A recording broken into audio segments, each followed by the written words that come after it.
Hello and welcome to Climbing Daily, and we've got two firm favourites of the show here, Ines and Luka. Now, you guys, we seem to chat about once a year and find out what you've been up to. So, last time I saw you, we were at the Pile d'Ors in Poland. What have you been doing since then? How has the rest of your year gone? So actually, after our really unpleasant experience on Shisha Pangma, we talked about it in Poland, we both were a bit like...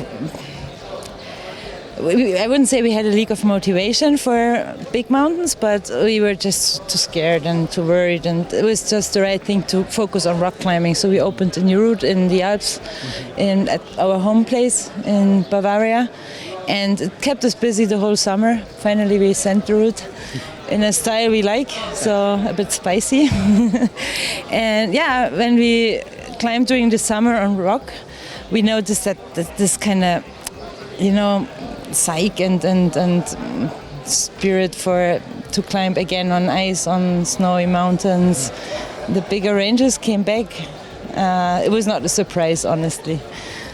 So from that, you've got your confidence back, and then your eyes turned towards Canada and Mount Fay. So why did you look at that route as one to do the east face? Mostly because I already slept below the face to try it with Marc-André in 2016, but it was too warm on that day, so we walked away and then climbed in neighboring valley. And for sure this always stayed in mind, maybe as a project at some point, but for a route like this, many things they need to align. It's like the wall that gets lots of sun, which makes things quite complicated when you are in a mixed alpine route. And it was definitely at the back of our mind, but it was nothing fixed that we are going in the Rockies and we will try Mount Fay. We were then at the beginning of the trip climbing in Valley of 10 Peaks, trying to climb mostly bailing all the time, which was good for the knowledge we got for the climb on Fay. And then it worked out really well, so yeah.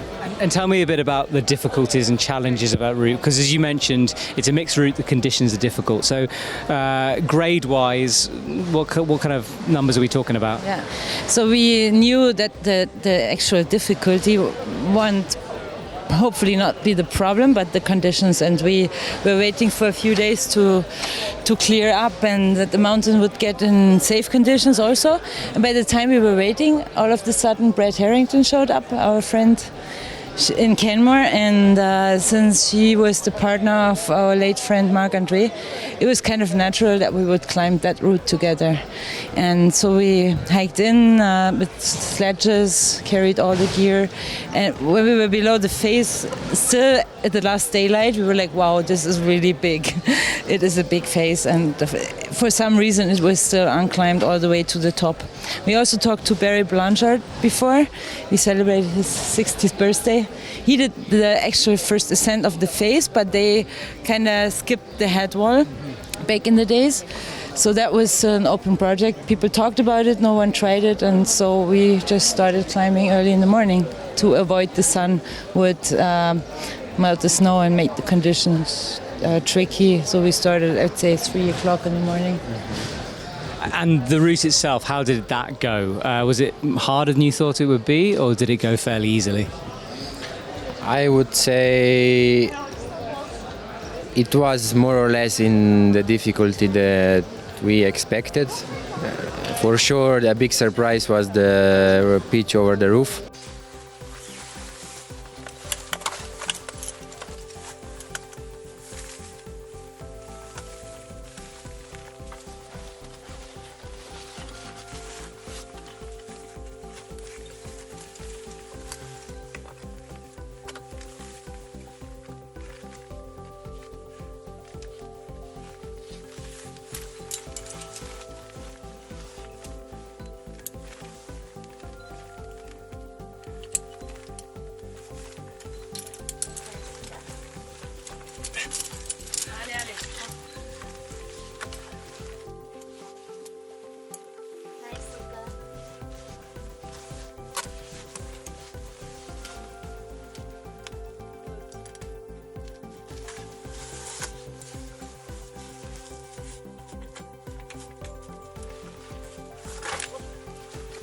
because there we still thought we will be able to climb on ice, because just next to this roof there was, when you were looking from the valley, it looked like there is an ice stripe. But when we arrived there, we saw that it's only useless snow on quite steep terrain. So there was no way to climb it. And then it was quite difficult to find a way where to go, because it was clear some of the features, they end up in blank, like slabby terrain, and we were not really equipped for some serious 8 climbing. Brett?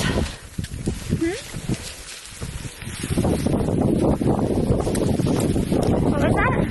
Oh, Are you up to? getting spin drifted pretty hard here. Up on Mount Fay.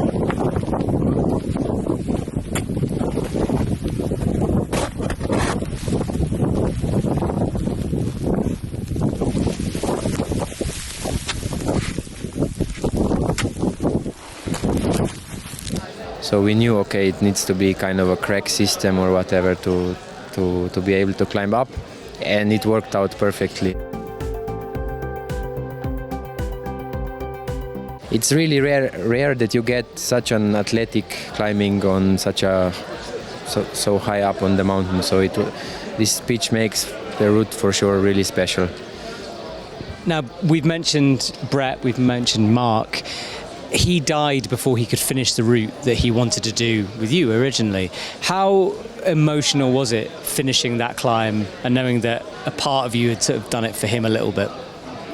It was very emotional, I need to say. Like the first moments when I climbed the last pitch to the top of the wall, I was there alone, of course, because Ines and Brett were still down on the belay. And I could almost hear him like saying, "Thanks, man, for bringing Brett with you on the climb." And it was quite emotional. It was really good. Yeah, also to have her with us was just the right thing we could do. You know, we are good friends, but we haven't climbed a serious climb together at all before, and it was a bit like an unknown point. But during the climb, we were fast. We didn't feel any disadvantage of being in a party of 3, and we also here and there had a minute to talk about Marc-André, and I could feel that this was the right place to talk about him, and to see Brett smiling even though it's still hurting and painful was really good. Well, guys, thank you for talking to me today. I love listening and hearing and finding out about your adventures every year. Thank you very much. Congratulations on the route. Enjoy the academy. We will. And I'll see you. Thank you. I will. And I'll see you guys soon. Bye.